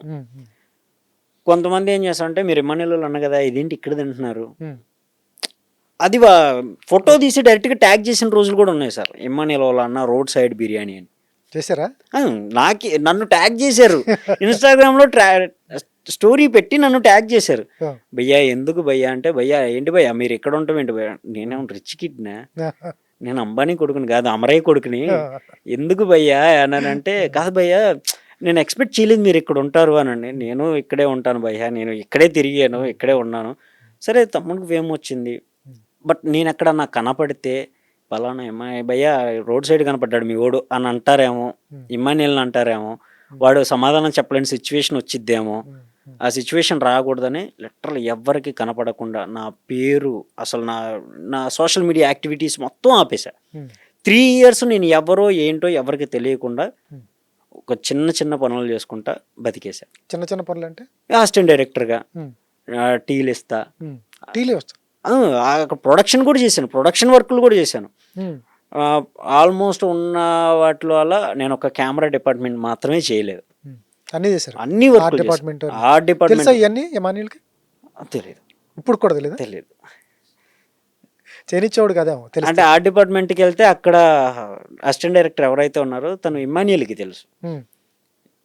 నీ మాస్క్ పెట్టుకొని చేస్తుంటే గమనించాడు. లంచ్ బ్రేక్లో నేను తింటుంటే అప్పుడు వచ్చి చూసి ఇమ్మాన్యుయల్కి భయ్యా మీ అన్నయ్య ఇలా చేస్తున్నాడు అని స్టంట్ పడింది నాకు. ఇక ఇంటికి పిలిచి ఏంటిది అని అంటే, మరి పద్దాకలా అంటే వాడికి ఎలా అంటే నేను చెప్తే వాడు బాధపడతాడేమోనని, ఏంటి రూపాయి కూడా నిన్ను అడగాల, నా ఇష్టం, నా కష్టం, నాకు ఇష్టం, నేను వెళ్తా సంపాదించుకుంటా, అంటే నాకు రూమ్ రెంట్లకి వాటికి ఇస్తున్నానని చెప్పేసి నీ సమాధానం చెప్పాల్సిన ఇలా ర్యాష్గా మాట్లాడా, కావాలని ర్యాష్గా మాట్లాడి కొంచెం దూరం పెరిగింది. సో అలా చేసి నా పని నేను చేసుకుంటా, వాడు కొంచెం దూరంగా ఉన్నా. సమ్ టైమ్స్ మిడ్-నైట్లో ఫోన్ చేసేవాడు, బాగా గుర్తొస్తున్నావు రా కలుద్దాం అనేవాడు. ఇంకా నాకు మనసు ఒప్పగా వెళ్ళిపోయేవాడు. సో వాడు ఇప్పుడు ప్రజెంట్ అయితే ఫుల్ హ్యాపీ, నాకు అది చాలు, ఎవడేదన్నా నాకు ఓకే అని అనుకున్న తర్వాతే నేను మళ్ళీ తిరిగి వాడి దగ్గర ఉండటం జరుగుతుంది. ఆ గ్యాప్ పోయింది, ఫుల్ ఆఫ్ పోయింది. బికాస్ నేను నౌన్ ఫేస్ అవుతున్నా, నాకంటూ కొన్ని సినిమాలు వచ్చాయి నేను చేసుకునేవి, అంటే ఆర్టిస్ట్గా కొన్ని మంచి సినిమాలు వచ్చాయి. ఏం చేస్తారు ఆర్టిస్ట్? ఇప్పుడు అన్నపూర్ణ ఫోటో స్టూడియో అని చెప్పి దానికి చీఫ్ అసోసియేటివ్గా చేసుకుంటూ వచ్చా, అలా చేసుకుంటూ వచ్చాను. అండ్ మైసభ, సో దాంట్లో వన్ ఆఫ్ ది దేవకట్ట గారిది, దాంట్లో ఒక అధికారి ఫ్రెండ్ క్యారెక్టర్ చేశాను. సో అలా చిన్న చిన్న మూవీస్ వస్తూ ఉన్నాయి. నాకు నేను స్వతహాగా సంపాదించుకునే ఒక ఇది వచ్చింది. అంటే అసిస్టెంట్ డైరెక్టర్గా చేస్తే వచ్చే డబ్బులు నా ఖర్చులకు సరిపోతున్నాయి. ఇప్పుడు ఎవరు అడిగినా నా అన్న డైరెక్షన్ డిపార్ట్మెంట్ అని వాడు చెప్పుకోగలడు. సో ఒక 2-3 మూవీస్కి నా పేరు పడింది. సో ఇప్పుడు ఎవరు అడిగినా మీ అన్న ఏం చేస్తున్నాడు, డైరెక్షన్ డిపార్ట్మెంట్, వాడు చెప్పుకోగలడు. సో ఇప్పుడు నేను వాడి దగ్గరికి వెళ్ళినా వాడు చెప్పుకోవడానికి నాకంటూ ఒక పేరు ఉంది కాబట్టి హ్యాపీగా నేను వాడి దగ్గర ఐడెంటిటీ ఉంది కాబట్టి ఎగ్జాక్ట్ ఇబ్బంది లేదు. ఈ 3 సంవత్సరాలు అందుకే హైడ్ అయ్యాను. ఇంక తప్పదు సార్, బికాస్ వాళ్ళకి తెలిసింది ఒకటే, పెద్దోడు ఏం చేయట్లేదు, చిన్నోడు చేస్తున్నాడు, వాడికి ఏదైనా ఇప్పించవచ్చు కదా. ఈ 3 సంవత్సరాల గ్యాప్ లో ప్రెస్టేషన్ అంటామా, లేకపోతే తమ్ముడికి పేరు వస్తుంది, కొంచెం మనసులో లేకపోయినా పక్కన వాళ్ళకి గిచ్చుతూ ఉంటారు కాబట్టి ప్రెస్టేషన్ గ్యాప్ లో కొన్ని అలవాట్లు అవుతూ ఉంటాయి. వెళ్ళి ఒక అక్కడ షాప్ దాకా వెళ్ళొద్దాం పదా, ఒక బీర్ తాగొద్దాం పదా, ఈ టైప్ జస్ట్ జరుగుతూ ఉంటాయి. ఇటువంటి ప్రలోభాలు జరుగుతూ ఉంటాయి. అవన్నీ జరిగినాయి అసలు లేదు సార్, ఇద్దరికి ఎలాంటి ఏమీ లేవు. సో ఉన్నదల్లా ఒకటే, ఫుడ్ తింటాం, నచ్చితే ఫుడ్ తింటాం, లేదా సినిమాలకు వెళ్ళిపోతాం. అది ఫ్లాప్ సినిమా అయినా సరే ఫస్ట్ నేను ఉంటా థియేటర్లో. నాకు ఆ పిచ్చి ఎక్కువ, థియేటర్లో నాకు బోర్ కొట్టిందంటే థియేటర్, చిరాగ్గా ఉందంటే థియేటర్, ఫుల్ హ్యాపీగా ఉన్నానంటే థియేటర్. నాకు థియేటర్ ఒకటే, నేను రూమ్ రెంట్ దానికి అనవసరం కడుతున్నాను, థియేటర్ కడితే హ్యాపీగా ఉంటాను, లోపల కూర్చోవచ్చానని అనిపించింది. సో నేను థియేటర్లోనే మోస్ట్లీ ఎక్కువ ఉంటాను, బయట తిరగడం తక్కువ. లేదు అని అంటే ఒక మాస్క్ పెట్టుకుంటా, హెల్మెట్ పెట్టుకుంటా, పెట్రోల్ ఫుల్ ట్యాంక్ కొట్టించుకుంటా, హైదరాబాద్ మొత్తం తిరుగుతా. నాకు ఎక్కడ కనపడితే అక్కడ బండి ఆపుకొని ప్రశాంతంగా సాంగ్స్ పెట్టుకుని వింటా, మళ్ళీ రిటర్న్ వచ్చేస్తా. లేదంటే ఇయర్ ఫోన్స్ పెట్టుకుని నడుచుకుంటూ వెళ్ళిపోతా. దారిలో ఏదైనా మంచి లైన్ కానీ జరిగి ఏదైనా స్క్రిప్ట్ తగిలిందంటే మళ్ళీ రూమ్కి వచ్చి కూర్చొని రాసుకుంటా. ఇంకంతకు మించి నాకు తెలిసిన లోకం అయితే అదే సార్. ఒక ఫ్రెండ్స్తో గట్టిగా తిరిగిన సందర్భాలు అంటే నా ఫ్రెండ్స్ డైరెక్షన్ డిపార్ట్మెంట్ వాళ్ళు ఉంటారు, సూర్య, బాబేష్, ఇలా నా ఫ్రెండ్స్ చాలామంది ఉన్నారు. సో వాళ్ళతో కలిసి మహా అయితే చార్మినార్ వరకు వెళ్ళి ఒక ఛాయ్ తాగేసి మళ్ళీ వచ్చేస్తాం. ఇంకా అంత కొనడానికి కూడా ఏముండదు సార్. డైరెక్షన్ డిపార్ట్మెంట్కి ఎంత వస్తుంది సార్, మహా అయితే 10,000 15,000 అవి రూమ్ రెంట్కి మన ఫుడ్ ఖర్చులకి సరిపోతాయి. మాకు ఒక ఛాయ్ తాగితేనే ఇంకా చాలు, సాయంత్రానికి అందరం కలిసి సరదాగా ఒక ఛాయ్ తాగేసి రూమ్కి వెళ్ళిపోతాం. అక్కడ మొదలుపెట్టి ఛాయ్ కాడ మొదలు పెట్టేసి రాష్ట్ర రాజకీయాల దాకా వెళ్ళిపోతాయి మా ముచ్చట్లు. మళ్ళీ సినిమా దాకా దేశ వస్తాయి, రాజకీయాలు రాష్ట్రం దాటేస్తుంది. అసలు దాటిపోతాయి. ఓ వాడు అలా ఆ సైంటిస్ట్ ఇలా కనిపెట్టాడంట, మనం అయితే ఇవి కనిపెడదాం, ఇవన్నీ మాట్లాడుకుంటాం కానీ ఏముండదు. బట్ మాట్లాడుకుని సరదాగా ఇంటికి వెళ్ళిపోయి ఓకే ఏదో సాధించేసాం అనుకొని ప్రశాంతంగా నిద్రపోతాం తప్ప ఫ్యూచర్ ఏంటి దాని మీద ఫోకస్ ఎక్కువ. ఇంకేం చేస్తున్నారు సినిమాలు? సమంత గారితో ఏదో సినిమా అన్నారు. ప్రజెంట్ అయితే సమంత గారి మూవీలోనే సమంత గారి మూవీ అంటే ఆవిడ ప్రొడ్యూసరా లేకపోతే ఆవిడ మెయిన్ లీడ్ చేస్తున్నారా? మెయిన్ లీడ్ చేస్తున్నారు సార్, నందిని రెడ్డి గారు. నందిని రెడ్డి గారి డైరెక్షన్. సో దాంట్లో వన్ ఆఫ్ ది క్యారెక్టర్ చేస్తున్నాను. మెయిన్ లీడ్స్ లో ఒకటా లేకపోతే ఎట్లా మొత్తం చెప్పొద్దులే? Villain backdrop. Villain backdrop. So shoot start అయిందా? స్టార్ట్ అయింది సార్, స్టార్ట్ అయింది, చాలా బాగా జరుగుతుంది. ఐ హోప్ మంచి హిట్ కొడుతుందని నాకైతే చాలా బాగా నమ్మకం ఉంది. బికాస్ పేరు రావచ్చా? మంచి పేరు నీకు? అది ఆడియన్స్ చెప్పాలి సార్. సో రైటింగ్స్ అంటే నా రైటింగ్స్ చూస్తే చెప్పొచ్చు, బట్ యాక్టింగ్ అనేది మీరు స్క్రీన్ మీద చూసి ఎలా ఉంది ఏంటి వాట్ ఈస్ వాట్ అనేది. నీకు ఒక బ్యాడ్ ఉంది ఒక గుడ్ ఉంది. నీ తమ్ముడితో పోలుస్తారు నిన్ను. ఎమాన్యుల్ అన్నం తెలిస్తే ఎమాన్యుల్ నువ్వు సీరియస్ రోల్ చేసిన ఎమాన్యుల్ కామెడీ బాగా చేస్తాడు అంటారు, అదొక బ్యాడ్ ఉంటుంది. నువ్వు సీరియస్గా చేసావు అనుకో అది నీకు ప్లస్ అవుతుంది. మీ వాడిని పోలుస్తూ ఉంటారు, అదొకటి ఇబ్బంది అవుతూ ఉంటుంది. సార్ మన పక్కన అతను ఏంటంటే అతను ఫామ్ లో ఉన్నాడు కాబట్టి. అవును సార్, బికాస్ నేను ఎప్పుడు అలా ఫీల్ అవ్వలేదు. చాలా ఆడియన్స్ ఓన్ ఐడెంటిటీ అనేది ఎవరైనా కోరుకుంటారు, కావాలి కూడా. ఎమ్మాన్యుల్ వాళ్ళ అన్న అంటే పలానా అబ్బాయి అంతే. బట్ ఈ రోజు ఎమ్మాన్యుల్ వాళ్ళ అన్న అని చెప్పుకోవడానికి నాకు అది చాలా ప్రౌడ్గా అనిపిస్తుంది. సూపర్. నా పేరు లేకపోయినా రేపొద్దున అంటే నేను అనుకున్నది ఏంటనంటే ఇమ్మాన్యుయల్ వంశీ, ఇంకంతే. నా పేరు ముందు నా తమ్ముడి పేరు కన్ఫామ్గా ఉండి తీరిద్ది. నేను పడ్డ కష్టానికి నా తమ్ముడే నిదర్శనం. నేను ఎన్నేళ్ళు సాక్రిఫైస్ చేసుకుంటూ కష్టపడుకుంటూ నా తమ్ముడిని ముందుకు నెడితే వాడు దానికి తగ్గ ప్రతిఫలం అనేది కన్ఫర్మ్ చేశాడు. సో ఎంతకు మించి ఏం కావాలి నాకు అది హ్యాపీ. మీ తమ్ముడే కదా, వేరే వాళ్ళైనా ఏమైంది సార్, మనం చేసే హెల్ప్ కి వాడు సక్సెస్ అయితే ఇంకా అంతకు మించి ఏం. తర్వాత ఇంకేం చేస్తారు? ప్రభాస్ గారిది చిన్న క్యారెక్టర్, చిన్నదే దాంట్లో కనిపిస్తే చాలు, చిన్నదే ఎగ్జాక్ట్లీ. అండ్ నేను ఇమ్మాన్యుయల్ బయటకు రాగానే ఆ సినిమా నేను ఉన్నానని చెప్పకుండా స్క్రీన్ మీద చూపించాలనేది ఆ టైంకి. బికాస్ తనకి ఇమ్మాన్యుయల్కి బిగ్ ఫ్యాన్ ఆఫ్ ప్రభాస్ గారు. సో ఆ మూవీలో చేస్తున్న చిన్న క్యారెక్టర్ అయినా కానీ అది చెప్పకుండా తీసుకొని వెళ్ళిపోయి స్క్రీన్ మీద నేను ఉన్నానన్న అప్పుడు ఆన్ స్క్రీన్ చూపించుకోవాలనేది ఆశ. అప్పటికి అది ఎప్పుడు రిలీజ్ అవుద్ది అని వెయిట్ చేయాలి. ఈ విషయం చెప్పకుండా అన్ని రోజులు హోల్డ్ చేయాలి. సరే, ఇది కూడా మనం ఆపుదాంలే. సూపర్. ఏంటి డైరెక్షన్ రైటింగ్ ఎక్కడి నుంచి వచ్చింది? ఊర్లో మీ గ్రౌండ్ కానీ మీ పరిసర ప్రాంతాలు వేరు, మీ కష్టాలు వేరు, సినిమా నేపథ్యం కాదు. అటేడు తరాలు ఇటేడు తరాలు సినిమా అనేది లేదు మీ లైఫ్ లో, సినిమా కూడా చూడటం కూడా లేదు. ఎక్కడి నుంచి వచ్చింది రైటింగ్? బికాజ్ ఇక్కడికి వచ్చిన తర్వాతే బాగా అలవాటు. స్కిట్ రాసుకునేవాళ్ళం. ఆ స్కిట్ ఎలా రాసుకునేవాళ్ళం? తమ్ముడికి స్కిట్ ఇచ్చావా ఎప్పుడన్నా? చాలా సార్, పటాస్లో ఆల్మోస్ట్ రాసుకునేవన్నీ ఇద్దరం కలిపి రాసుకునేవి.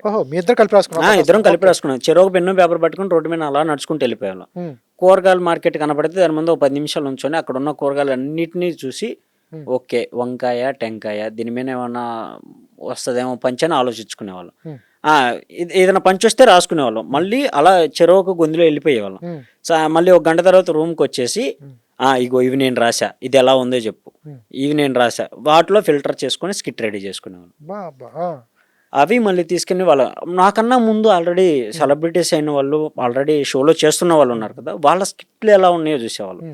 ఎలా తీసుకున్నావు ఈ లైన్, ఎలా రాసుకున్నావు, వాళ్ళు ఎలా ఆలోచిస్తున్నారు, ఒక స్కిట్ని ఈజీగా రాసుకోవటం ఫార్మేట్ ఎలా, కష్టంగా ఉన్న వాటిని కూడా ఈజీగా ఎలా ఫార్మేట్ చేసుకోవాలనేది బాగా అక్కడ ఉన్న రైటర్స్ ఆల్రెడీ బెస్ట్ రైటర్స్ ఉన్నారు జబర్దస్త్లో. కానీ వాళ్ళ దగ్గర కూర్చునే వాళ్ళం. వాళ్ళు మనకి హెల్ప్ చేయకపోయినా వాళ్ళు జస్ట్ దూరం నుండి అబ్జర్వ్ చేసేవాళ్ళం. ఇద్దరు నుంచొని వాళ్ళ స్టైల్ ఏంటి, వాళ్ళు ఏ ఫ్లేవర్లో రాస్తున్నారు అక్కడే కూర్చొని రాసేవాళ్ళు. వాళ్ళు స్పెసిఫిక్గా రూమ్లో కూర్చొని రాసుకొని వచ్చి మార్నింగ్ స్కిట్ ఇది అంటే రైటర్ కూర్చునేవాళ్ళు, వాళ్ళందరి చేత చేపిస్తూ ఆన్ ది ఫ్లోలో వచ్చినవి రాసేసుకునేవాళ్ళు.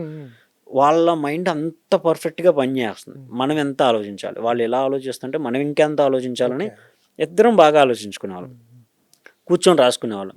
అలా అలా అలా అలా అలవాటైంది. ఆ తర్వాత నేను ఆర్టికల్స్ చదవటం స్టార్ట్ చేశాను, బుక్స్ అండ్ నావెల్స్. ఒక కథని ఇమాజిన్ చేసుకోవటం ఎంత కష్టమో దాన్ని పేపర్ మేడ్ చేయటం కూడా చాలా కష్టం. ఓకే. నా మైండ్‌లో ఒక సీన్ అనుకున్నాను. దాన్ని నేను ప్రెజెంట్ చేయాలంటే ఫస్ట్ పేపర్ మీద పెట్టాలి. అది పెట్టి, రాసి, స్క్రీన్ ప్లే, డైలాగ్ వెర్షన్ ప్రీ ప్లాన్డ్‌గా రాసుకున్న తర్వాత తమ్ముడికి చెప్పేవాడిని. ఆ సీన్ బావుందంటే ఉంచేవాడిని. లేదనంటే వాడికి నచ్చింది అనేదాకా కన్ఫర్మ్‌గా రీరైట్ చేస్తానే ఉండేవాడిని. సో, అలా కొన్ని క్యారెక్టరైజేషన్స్ క్రియేట్ చేసుకున్నాం. ఆ తర్వాత బాండెడ్ చేశాను. బాండెడ్ చేస్తే డెబ్యూ దీని మీదనే వెళ్దాం అని చెప్పేసి ఒక హర్రర్ మర్డర్ మిస్టరీ రాశాను. అది రాసి ఇప్పుడు మోరోవర్ ప్రొడ్యూసర్స్ వస్తే ఆ స్టోరీ నేరేషన్ కోసం తిరుగుతున్నాను.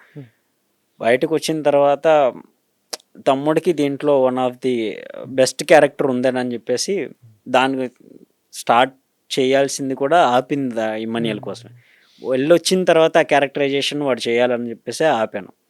లేకపోతే కొంతమంది ప్రొడ్యూసర్స్ వచ్చారు, స్టార్ట్ చేద్దామని కూడా ఆగింది సినిమా. అందుకోసం తమ్ముడు వచ్చిన తర్వాత తమ్ముడితో పాటు కలిసి వెళ్తారు. తమ్ముడి దాంట్లో మెయిన్ లీడా లేకపోతే తమ్ముడు విలన్ క్యారెక్టర్? Character sir. తమ్ముడు విలను.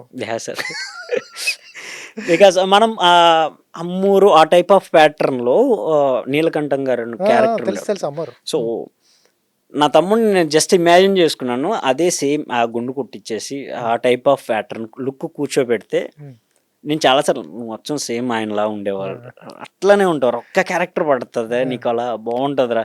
ఒక కమెడియన్గా చూసే నిన్ను వేరే షేడ్లో కూడా నేను చూపిస్తాను రా, జస్ట్ నాకు ఒక ఛాన్స్ ఇవ్వనంటే సరేలే చేద్దాంలే, ఆ టైం వచ్చినప్పుడు చేద్దాంలే అన్నాడు. సో నేను బిల్డ్ చేసుకున్న క్యారెక్టరైజేషన్స్ కూడా తనకు సెట్ అవుతుందని అనిపించాను. నేను ముందుగానే చెప్పాను, నీకు సెట్ అవ్వదు అని అంటే మాత్రం నేను ఖచ్చితంగా నీ క్యారెక్టర్ ఇవ్వను, నువ్వు ఏదైనా అనుకోను, సెట్ అయితేనే ఇవ్వు నేను. సో పార్షియాలిటీస్ ఏం లేదు, నాకు ఆ క్యారెక్టర్ ముఖ్యం. అది చేసేవాడి కెపాసిటీ మీదే బిల్డ్ చేసుకుని ఉంటుంది. సో దానికోసం ప్రొడ్యూసర్ రెడీగా ఉన్నారా? చూస్తున్నాను సార్. చూస్తున్నాను. హీరో ఎవరు అనుకుంటున్నారు? న్యూ ఫేసెస్ అని పర్లేదు సార్. బట్ ఏంటంటే ఇట్స్ కాన్ఫ్లిక్ట్ మీద వెళ్ళే స్టోరీ. సో దానివల్ల తప్ప ఏం ఈ హీరో అయితేనే హిట్ కొట్టిద్ది అనేది స్టోరీస్ ఏమీ లేవు. ఏ హీరో అయినా సరే వాళ్ళ యాక్టింగ్ స్కోప్ మీద కథ ఎలా ఉంది అనే దాని మీదే వెళ్తుంది. త్వరలో వంశీని డైరెక్టర్గా చూస్తాం, చేయొచ్చు సార్. ప్రొడ్యూసర్స్ దయ. వస్తుంది పక్కా వస్తుంది. Thank you sir. ఇప్పటి వరకు జెన్యూన్ అటెంప్ట్స్ కాబట్టి సూపర్. ఎప్పుడు చేయబోతున్నావు తమ్ముడు పెళ్ళి? మేబీ తను వచ్చి తను ఇప్పుడు అనుకుంటే అప్పుడు సార్. ఏంటి అప్పుడు ఆ అమ్మాయి తరపు వాళ్ళు అంతా ఓకేనా? All set. అమ్మగారు చెప్పి అంతా ఒప్పుకున్నారు, ఇబ్బంది లేదన్నారు. ఎందుకు అబ్జెక్షన్ ఏంటి, ఎక్కడ వస్తుంది ఉంటుంది కదా సార్? ఇండస్ట్రీ అనగానే ఒక సమ్ కైండ్ ఆఫ్ జనాల్లోకి ఉన్న ఒక చాలా మంది అమ్మాయిలతో డాన్సెస్ వేస్తాడు, ట్రాక్స్ నడుపుతాడు, చాలా మంది అమ్మాయిలతో ఉంటాడు. ఇవన్నీ ఏవైతే బయట పోర్ట్రే అవుతున్నాయో అవన్నీ మనకు మాత్రం ఇండస్ట్రీలో ఉన్న మనకు తెలుసు.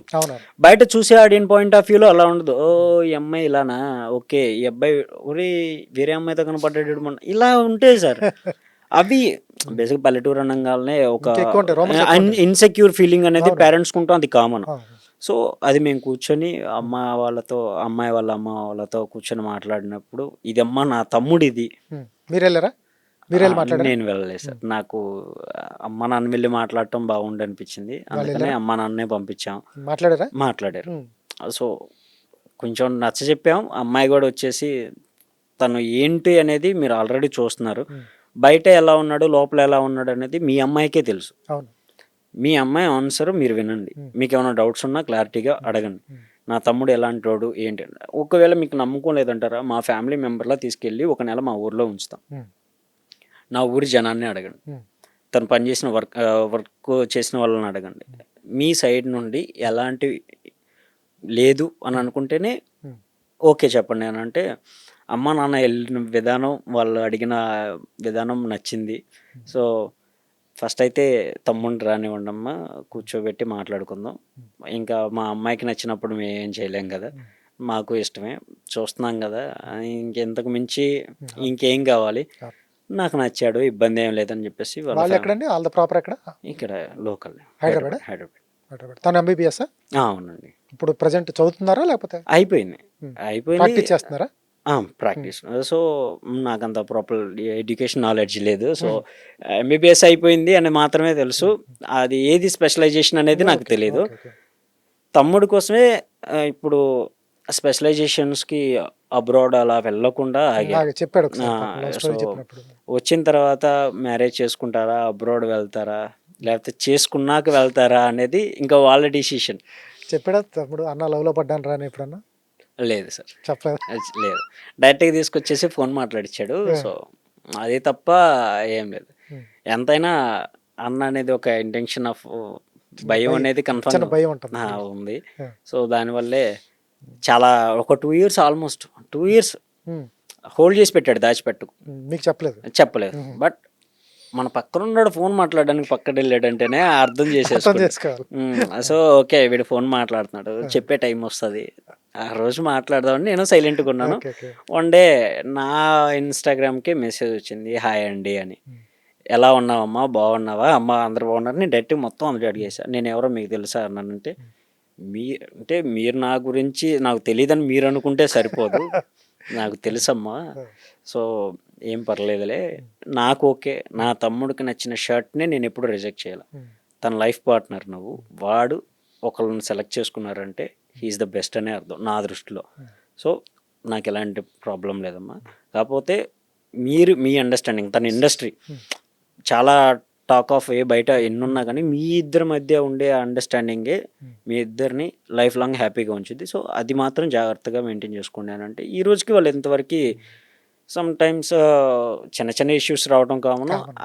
అవి వచ్చినా కానీ నా దాకా రాలా. అవి బాయ్ అంటే బాయ్ గుడ్ నైట్ అని చెప్పేసి మళ్ళీ తెల్లారి హాయ్ గుడ్ మార్నింగ్ అనుకుంటే అలా ప్యాచ్ అప్ అయ్యే చిన్న చిన్న ఇష్యూసే తప్ప అంత పెద్ద ఏం లేవు. వాళ్ళిద్దరు హ్యాపీ. తను ఎమోషనల్ అయ్యాడు అమ్మాయి గురించి చెప్తూ. తను ఒక గిఫ్ట్ కూడా నన్ను అడగలేదు. తన కోసం కొన్న చీరలు బీరోలో పెట్టి దాచాను. లిటరలీ అమ్మాయి పాపం చాలా గోల్డ్ సార్. అలాంటి అమ్మాయి ఒక ఇంటి కోడలుగా వస్తుందంటే ఫ్యామిలీ చాలా అదృష్టం అని అనుకోవచ్చు. ఇన్ఫ్యాక్ట్ నా ఫ్యామిలీ చాలా హ్యాపీ. సూపర్. బికాస్ ఇద్దరు అన్నదమ్ములు పెళ్లి చేసుకుంటే వచ్చే వైఫ్స్ వల్ల ఇద్దరు అన్నదమ్ములు కూడా విడిపోయే ఛాన్సెస్ కూడా చాలా మనం చూస్తాం. బట్ ఈ అమ్మాయి వచ్చిన తర్వాత మా ఇద్దరు బాండింగ్ ఇంకా స్ట్రాంగ్ అయింది. ఏ అన్నైనా సరే వచ్చిన తర్వాత మీ అన్న ఏం చేయడు ఎందుకని ఇలాంటివి మాట్లాడే వాళ్ళు ఉంటారు. మీకోసం బావ అంత కష్టపడ్డారు, నువ్వు తనకి ఏది కావాలంటే అది చేసే బాధ్యతని ఏది, ఆ బాధ్యత నువ్వు తీసుకున్న తర్వాతే మనం చూసుకుందాం అని చెప్పేసి ఆ స్ట్రాంగ్ అనేది ఒక మా ఇద్దరి మధ్య ఏదైతే ఉందో బాండింగ్ని దాన్ని ఇంకా స్ట్రాంగ్ చేయడానికి తను చాలా యూజ్ అవుతుంది. సూపర్. వచ్చిన తర్వాత ఆయన పెళ్ళి మీ డైరెక్షన్ అంతే సార్. టార్గెట్ అయితే అదే సార్. సో అవి కప్తో రావాలి, అన్నీ జరగాలి. సో ఇప్పుడంతా పర్సనల్ అయిపోయింది. బిగ్ బాస్ హౌస్లో ఎవరు నచ్చారు ఏంటి అయిపోయినా వెళ్ళిపోయిన వాళ్ళు వదిలేద్దాం. ఇప్పుడున్న వాళ్ళ సంగతి ఒక్కొక్కరిని అడుగుతాను, వాళ్ళ మీద మీ అభిప్రాయం చెప్పండి. సో ఫస్ట్ తనూజాకి ఫస్ట్ దగ్గర నుంచి కూడా వీళ్ళిద్దరు గొడవ. తనూజాకి నేను హెల్ప్ చేశాను, నాకు హెల్ప్ చేయలేదు మీరు. తనూజ ఎక్కడ కూడా అనలేదు. తనూజాకి నేను చూసిన దాంట్లో ఏంటంటే మీ వాడు ఆ అమ్మాయి వెనకాల పడుతూ నడుంగిల్లాడని చెప్పటం, ఎన్ని ప్యాంపర్ చేసుకుంటూ వెళ్ళటం, ఇమాన్యుల్ పక్కన ఉండటం వల్ల తనూజాకి పేరు వచ్చిందని నేను పర్సనల్గా నమ్ముతా. నేను పర్సనల్గా. ఎందుకని ఇమాన్యుల్ అంత ప్యాంపర్ చేసుకుంటూ తీసుకెళ్ళాడు. ఆ అమ్మాయిని ఎప్పుడు కూడా బ్యాట్ అనలేదు, ఏ సందర్భంలో కూడా బ్యాట్ చేయలేదు. ఆ అమ్మాయి హ్యూమర్గానే అంటాడు. హౌస్లో నాకు హౌస్ బయట రీతు ఫ్రెండ్ అయినా కూడా హౌస్లోకి వచ్చిన తర్వాత తనూజాతో బాగున్నానని చెప్పాడు, చాలా చెప్పాడు ఆయన. అటువంటి వీళ్ళిద్దరి మధ్య క్లాష్ వచ్చింది. బట్ నేను చాలాసార్లు సాయం చేశాను. ఎమోషన్ అయింది కూడా ఇక్కడే, ఇక్కడ ఇమ్ము, నేను నీకు సాయం చేస్తే నువ్వు నా సాయాన్ని గుర్తించట్లేదు అన్నాడు. ఫస్ట్ ఆవిడ గురించి చెప్పండి, తనుజ గురించి. గేమ్ అయితే సూపర్ సార్, చాలా బాగా ఆడగలరు. అండ్ వాళ్ళ ఎంటర్టైన్మెంట్ నాకు ఇష్టం. ఫస్ట్ ఆఫ్ ఆల్ ఇమాన్యుయల్ వాళ్ళ కాంబినేషన్ ఏంటంటే ఒక క్యూట్ ఆఫ్ ఫ్లేవర్లో వెళ్ళిపోతుంది. సో ఆ క్యూట్ ఆఫ్ ఫ్లేవర్ ఆడియన్కి చాలా బాగా కనెక్ట్ అయింది. బట్ ఒక చిన్న ఒకే చోట ఉంటున్నప్పుడు వేరే వాళ్ళతో మాట్లాడే సిచ్యువేషన్స్ కూడా ఏముండవు. అండ్ ఒక పాయింట్ ఆఫ్ వ్యూలో ఒక పొసెసివ్నెస్ అనేది కన్ఫామ్గా ఉంటుంది. ఆ పొసెసివ్నెస్ వల్ల మిస్అండర్స్టాండింగ్స్ జరగటం, అందులో నువ్వు నాకు హెల్ప్ చేసినా చేయలేదు అని అనటం అనేది ఇట్స్ కామన్ థింగ్, అందులో ప్రాబ్లం. ఒక పర్టికులర్ మనిషికి ఎందుకు చేయలేదు అని అనిపించింది అనేది మేడం రీజన్ మేడంకి ఉండొచ్చు. దెన్ ఎందుకు చేయలేదు అన్న దానికి ఆన్సర్ కూడా చేశాడు కాబట్టి అడిగాడు, అందులో ప్రాబ్లం ఏం లేదు. అది చేశాడా చేయలేదా అనేది మనం చూస్తున్నా, మనకి ఆల్రెడీ మనకు కన్వే అయింది. నాగార్జున సార్ కూడా నాకు ఎవరో చేయట్లేదు అని అంటే చేసేవాళ్ళు ఉన్నారు, దెన్ ఒకసారి చూసుకోండి అని చెప్పేసి కూడా అనటం జరిగింది. సో దాని పాయింట్ ఆఫ్ వ్యూలో చూసుకుంటే చేశారా లేదనేది ఆడియన్స్ డిసైడ్ చేయాలి. రీతు చౌదరి స్మైల్కి ఫిదా సార్. మార్నింగ్ అలారం పెట్టుకోవచ్చు ఆ స్మైల్తో. Full fun. Demon and Ritu garu వాళ్ళ కాంబినేషన్ బాగుంటుంది. క్యూట్ బెస్టీస్ ఎలా కొట్టుకుంటారో అలా చాలా బాగుంటుంది. అండ్ ఒక పర్ఫెక్ట్ ట్రాక్ ఫ్రెండ్షిప్కి. ఫ్రెండ్షిప్ మోర్ ఓవర్ ఇప్పుడు మీరు ఏం ఎక్స్పెక్ట్ చేస్తారు? లైక్ ఒక అమ్మాయి అబ్బాయి కలిసి మాట్లాడారు, వాళ్ళు జోయల్గా ఉన్నారు అని అంటే ఎదుటోళ్ళకి చూసే look of point of view వాళ్ళిద్దరు సంబంధం ఏంటో అనేది మనమే జిట్ చేసేస్తాం. బట్ వాళ్ళు క్లారిటీగా ఉన్నారు కదా, వాళ్ళు క్లారిటీగా మేము ఫ్రెండ్స్ అని అన్నప్పుడు మనం జస్టిఫై చేయాల్సిన అవసరం లేదు. వాళ్ళు ఇచ్చిన క్లారిటీ మనం యాక్సెప్ట్ చేయాలి. వాళ్ళిద్దరు ఫ్రెండ్స్ అనే ఒక ట్రాక్ మీద వెళ్తున్నప్పుడు దాన్ని మనం యాక్సెప్ట్ చేయకుండా మనం పలు రకాలుగా అనుకోవటం అనేది అది మైండ్ సెట్. నాగార్జున గారు కూడా కలిసి ఉండటం వల్ల బాండింగ్ పెరిగిపోవటం వల్ల డిమాండ్ ఆట తగ్గుతుంది అని వచ్చిన ప్రతి వాళ్ళు వాళ్ళ నాన్న కూడా వచ్చి నాన్న వేరే విషయాలు పక్కన పెట్టు అంటే వేరే విషయాలు అంటే ఇవే వాళ్ళు కూడా చెప్పి వెళ్తున్నారు కదా సార్. ఇప్పుడు ఒక హౌస్లో 10 మందిని పడేసి మీరే 3 నెలలు బ్రతకాలి అని అంటే ఖచ్చితంగా అది కొత్త వాళ్ళైనా పాత వాళ్ళైనా కొన్ని బాండింగ్స్ అనేది కన్ఫామ్గా ఆ కాన్ఫ్లిక్ట్ ఏర్పడతాయి. ఆ పాయింట్ ఆఫ్ వ్యూలో కొంతమంది ఎమోషనలైజ్ అవుతారు, చాలా బాగా డీప్ కనెక్టింగ్ అవుతారు. సో సమ్ టైమ్స్ సాక్రిఫైస్ చేయాల్సిన టైము వస్తుంది, సమ్ టైమ్స్ గొడవ పడాల్సిన టైం వస్తుంది, సమ్ టైమ్స్ సెల్ఫిష్గా కూడా బిహేవ్ చేయొచ్చు. సో అది గేమింగ్ ప్రాసెస్ కాబట్టి అది గేమ్ తగ్గినట్టు అనిపిస్తుంది. కాబట్టి ఎవరి వల్ల ఎవరి గేమ్ అనేది స్పాయిల్ అవ్వలేదు. వాళ్ళు ఇంకా తీసుకునే స్ట్రాటజీస్ ఏమో చెప్పలేం కదా. కళ్యాణ్ గురించి చెప్పండి. వెరీ గుడ్ పర్సన్, చాలా హంబుల్గా ఉంటారు, మంచి గేమర్.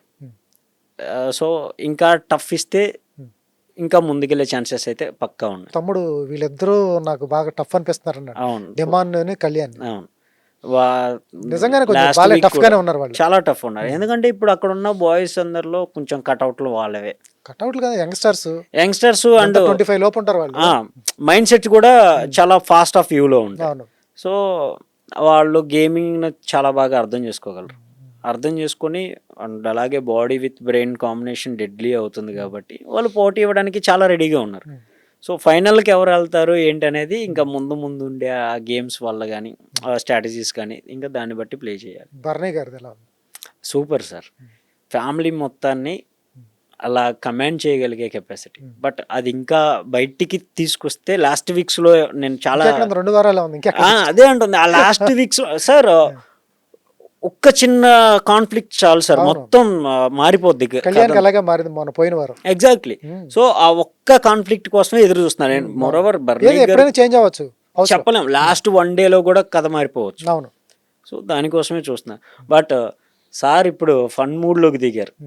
ఇమాన్యుయల్ కానీ మన సుమన్ శెట్టి గారు కానీ వీళ్ళిద్దరు బర్నీ గారు కలిసిన తర్వాత వీళ్ళ ముగ్గురు జోనర్ మొత్తం మారిపోయింది. ఫన్ మూడ్లోకి వెళ్ళిపోయారు. కామెడీ బాగా చేస్తారు, ఫుల్ ఎంటర్టైన్మెంట్. సుమన్ శెట్టిని మీ తమ్ముడు కామెడీ సేమ్ ఇమిటేట్ చేస్తుంటే ఎలా అనిపించింది? సుమన్ శెట్టి మాట్లాడినట్టు ఉంటుంది కదా. ఎగ్జాక్ట్లీ సార్, తను బాగా చేస్తాడు, మిమిక్రీ కానీ అవన్నీ బాగా చేస్తాడు. లేడీ వాయిస్తో పాడటం కానీ నేను పాడాడు చాలా బాగా ఇమిటేట్ చేయగలడు. సుమన్ శెట్టి ఎలా అనిపిస్తాడు? హంబుల్ పర్సన్ సార్, చాలా బాగుంటాడు మనిషి, చాలా మంచోడు. అమాయకత్వానికి షర్టు ప్యాంట్ వేస్తే ఎలా ఉంటారో అలా ఉంటారు. నాకైతే చాలా moreover 7G Brindavan colony cinema దగ్గర నుండి, అంతకుముందు సినిమాల దగ్గర నుండి కూడా ఆ జనరేషన్ ఆఫ్ యూత్ దగ్గర నుండి ఇప్పటి వరకు కూడా సుమన్ శెట్టి గారు one of the best comedian నాకు తెలిసినంత వరకు. నేను చాలా బాగా ఎంజాయ్ చేసేవాడిని. 7G బృందావన్ కాలనీ మేము మా ఫ్రెండ్స్తో కలిసి చూసాం. రే దుర్మార్గుడా అనే ఆ డైలాగ్స్ అవన్నీ చాలా ఫేమస్ సార్.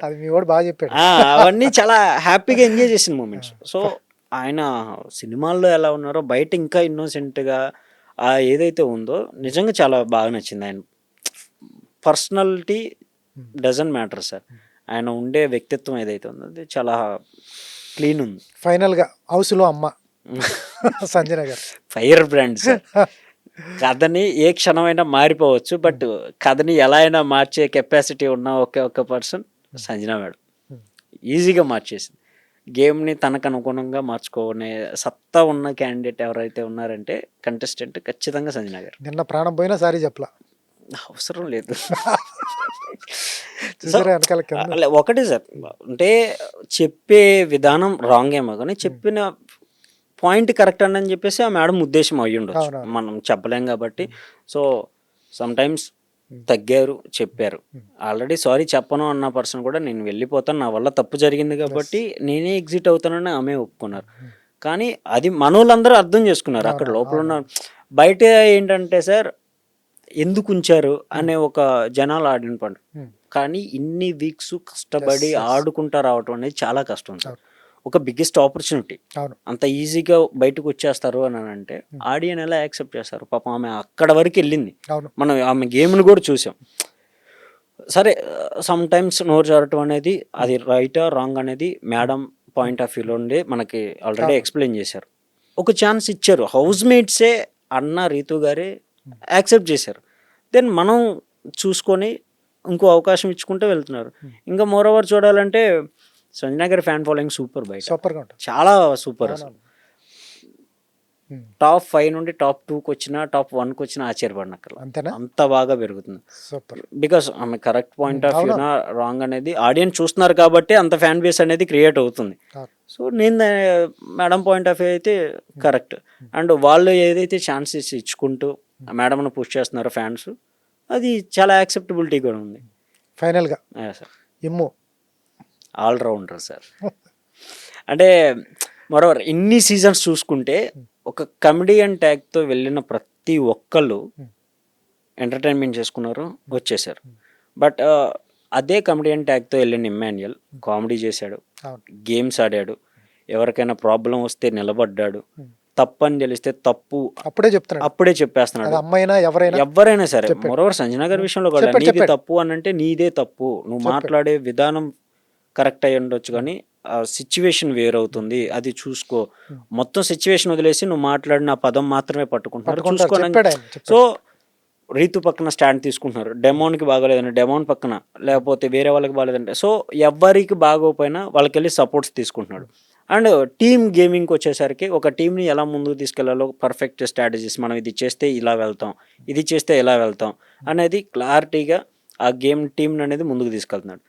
సో నాకు తెలిసినంత వరకు ఒక కమెడియన్ కోటాలో వచ్చి ఆల్రౌండర్గా నిలబడ్డ one and only person Immanuel. So ఫైనల్గా వంశీ సార్, కప్పు కొట్టిన తర్వాత నువ్వు సార్, మీ తమ్ముడు సార్ సాక్షి స్టూడియోలోకి వచ్చి కూర్చోవాలి, ఇది కప్పుతో అని కోరుకుంటున్నాను. Thank you so much sir. తప్పకుండా. ఇది వంశీతో జరిగిన సరదాగా అనుకోవచ్చు, చాలా కష్టాలు అనుకోవచ్చు, ఒక జర్నీ అనుకోవచ్చు. ఎందుకంటే మామూలు జర్నీ కాదు, గుంటూరు పక్కన ఒక చిన్న పల్లెటూరు నుంచి వెళ్ళారు.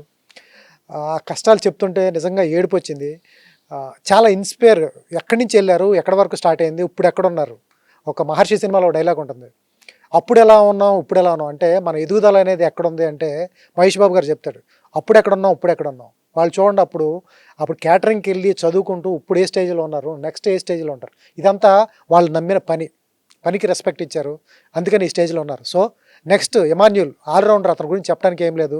బయటికి వెళ్ళిన వాళ్ళందరూ చెప్తూనే ఉన్నారు ఆల్రౌండర్. నిజంగానే ఆల్రౌండర్. ఎందుకంటే ఇమాన్యుల్ లేకపోతే హౌస్లో కామెడీ లేదు, ఎంత బోరింగ్ ఉంటుందో ఒకసారి గెస్ చేయండి. ఇమాన్యుల్ లేని బిగ్ బాస్ని ఎలా ఉంటుందో ఒకసారి గెస్ చేయండి. నిజంగా ఊహించలేం. అది నేను కాదు అంది, నాగార్జున గారు అన్నారు, బయటికి వెళ్ళిన ప్రతి వాళ్ళు అన్నారు. మరి అటువంటి వ్యక్తి కప్పు రాకుండా ఎలా వస్తాడు? సో ఎవరైనా ఉంటే ఓట్లు ఇమాన్యుల్కే. ఇది సో ఇది అయిపోయిన తర్వాత మనకు వంశీ మాట ఇచ్చాడు, వాళ్ళ తమ్ముడిని తీసుకొచ్చి సాక్షి స్టూడియోలో కూర్చుంటారు విత్ కప్పుతో. ఆల్ ద బెస్ట్ అండి. Thank you sir. Sakshi TV ప్రసారాలను నిలిపివేయడం చట్టరీత్యా నేరం. సాక్షి టీవీ ప్రసారాల కోసం మీ స్థానిక కేబుల్ ఆపరేటర్ని వెంటనే సంప్రదించండి. DTHలో ఇంటర్నెట్లో కూడా సాక్షి టీవీ ప్రసారాలను వీక్షించవచ్చు.